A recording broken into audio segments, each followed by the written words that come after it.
Nestor, ano na yung latest sa sunog dyan sa Mikawayan? Aga, sa lukuyang nakikita mo sa aking likuran ay patuloy pa din nga na umuusok dito at kanina lang ay mayroong pagliyab ng apoy muli dito matapos nga yung kanina lang ay ginawa ng Bureau of Fire Protection na apulahin ito. Pero inaasahan pa rin na mag-aapoy pa rin nga dahil sa mga papel at plastic na nadadaganan ng mga pader at ng mga yero dito sa nasabing warehouse. Tumagal ng 24 hours ang nangyaring sunog sa dalawang warehouse sa Mikawayan, Bulacan. Matapos mag-overhauling ay naapula na ito kahapon. Pero kaninang alas 9 ng umaga ay muli na namang nagliyabs ang nasabing dalawang warehouse. Kaya muling binombahan na naman ng tubig gamit ng fire truck. Ayon sa Bureau of Fire Protection, marami pa rin sa mga papel at plastic ang natabunan ng gumuhong pader at bumagsak na yero. Anila hanggat hindi pa rin ito tuluyang naalis, ay patuloy pa rin anya itong magliliyab. Sa ngayon, hindi pa nila ito maalis dahil ongoing pa rin naman ang kanilang investigation sa nangyaring sunog. Subalit may plano na rin sila na tuloy ang alisin naman yung mga gumuhong pader ngayong araw para na rin ito matanggal yung mga rolyo na mga papel at maging ang mga module ng DepEd na nandito sa lugar. Sa ngayon ay patuloy pa rin nga ang ginagawang investigasyon sa nangyaring sunog. Doon po sa maraming papel. Kasi doon sa school supplies, puros papel po yan bulto-bulto po yan. Kaya medyo talagang kinain po talaga na apoy. At napahina po niya yung bubong natin at gayon din po yung mga pader. Kasi sobrang init po. Wala pa po sir, pasensya na po kasi kailangan pa ito na masusing investigasyon bago po kami makapag-release ng mga statement po.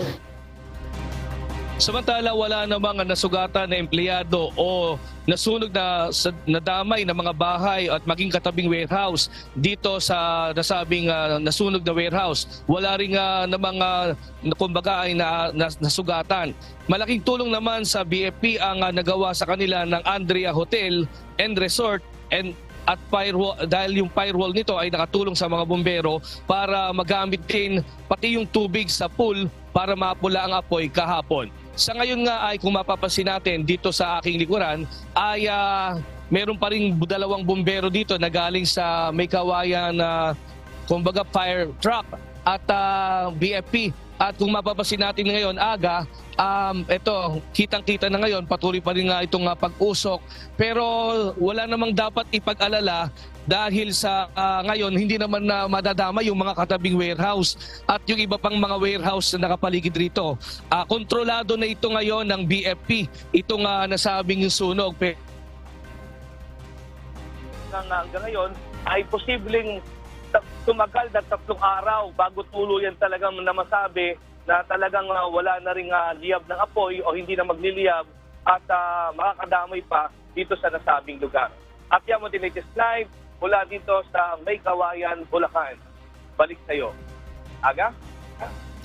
Nestor, como tuloy-tuloy pa naman yung investigasyon tungkol dito sa nangyaring sunog. May inilabas na bang pahayag ang LGU tungkol dito sa legalidad ng pag-ooperate nitong warehouse at meron na bang inilabas na rin na pahayag yung may-ari nitong warehouse, Nestor?